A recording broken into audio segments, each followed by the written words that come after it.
ছেলে পক্ষকে বলছি, ভুল করেও এই কাজটা করবেন না। মেয়ে দেখতে যাবেন যখন, মনে রাখবেন মেয়ের রূপ দেখে 500 টাকা 1000 টাকা প্লিজ দেবেন না। মেয়েটাকে না অপমান করা হয়, বুঝুন আপনি। একটা দেখতে গিয়ে আপনারা চুল দেখেন, হাঁটিয়ে দেখেন, পড়াশোনা জানে কিনা সব দেখেন, গায়ে রং দেখেন, তাকে অনেক প্রশ্ন করেন। কিন্তু মেয়েটা যখন পান সাজিয়ে নিয়ে আসে পানের থালায়, তখন 500 টাকা 1000 টাকা গিফট করেন। এটা করবেন না। টাকাটাই কিন্তু মেন না। আপনি একটা উপহার দিলেন, সেটা সারা জীবন আপনার কাছে করবেন না। মেয়ে দেখে তার পানের বাটায় 500 টাকা 1000 টাকা ধরিয়ে দেবেন না।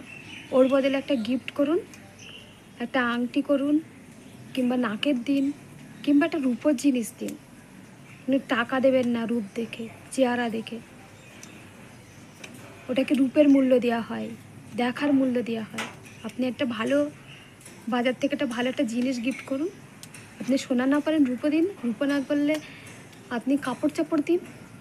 আপনি যদি মুসলিম হয়ে থাকেন তাহলে একটা নিয়ামুল কোরআন দিন, বোরকা দিন, দামি একটা 5,000 টাকার বলিনি, 1,500 টাকা, 1,500 টাকা 2,000 টাকার মধ্যে হামেশাই পাওয়া যায়, বুঝলেন। কাগজের টাকা দিয়ে কেন বিচার করবেন? লজ্জা ঢাকার জন্য মানুষের যেরকম বস্ত্র দরকার, সৌন্দর্যের জন্য মানুষের যেরকম গয়না দরকার, বুঝলেন, সেই সবগুলো দিন, ভালো লাগবে। আপনার বোনকে আপনি এইগুলো দেবেন, দেখবেন খুব খুশি হবে। প্লিজ টাকা দেবেন না, পানের বাটায় টাকা দেবেন না।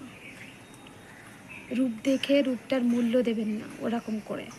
এটা খুব খারাপ লাগে, বাজে লাগে, তাই আমি কথাটা বললাম, তুলে ধরছি আপনাদের উদ্দেশ্যে। ভেবে দেখুন, চিন্তা করে বসুন আপনি। আমি আপনাকে বলছি, আপনাদের বলছি। যখন আমাকে দেখতে আসে, যখন 500 টাকা 1000 টাকা যখন দেয়, আমার নিজেরই লজ্জা লাগে। আমার চেহারার দাম এই, আমাকে দেখে এই টাকা দিল। যখন আমাকে পছন্দ না করে, তখন ওই টাকাটা কী হয়? নিজেরই খারাপ লাগে। আমাকে দেখে 500 টাকা দিয়ে গেল, নিজেরই খারাপ লাগে, মেয়েটারও খারাপ লাগে। সেটা আদিকাল থেকে হয়ে আসছে। এবার আপনারা যেরকম পাল্টাচ্ছেন সমাজ, ঠিক সমাজের নীতি নিয়মগুলো পাল্টাচ্ছেন আপনারা। আর আমাদের মতন সমাজটাকে পাল্টাচ্ছে আমাদের মতন মানুষ। তাদেরকে বলছি, গিফট দিন আপনার বোনকে, গিফট দিন আপনি যাকে দেখতে যাচ্ছেন তাকে। সব কিছু টাকা দিয়ে শেষ করবেন না। কাগজের নোট না দিলে ভালো হয় না, গিফট দেবেন। ভবিষ্যতে আমার কথাটা মনে রাখবেন। নেক্সট দিন এই ভুল আপনি করবেন না। ছেলেপক্ষ মনে থাকবে।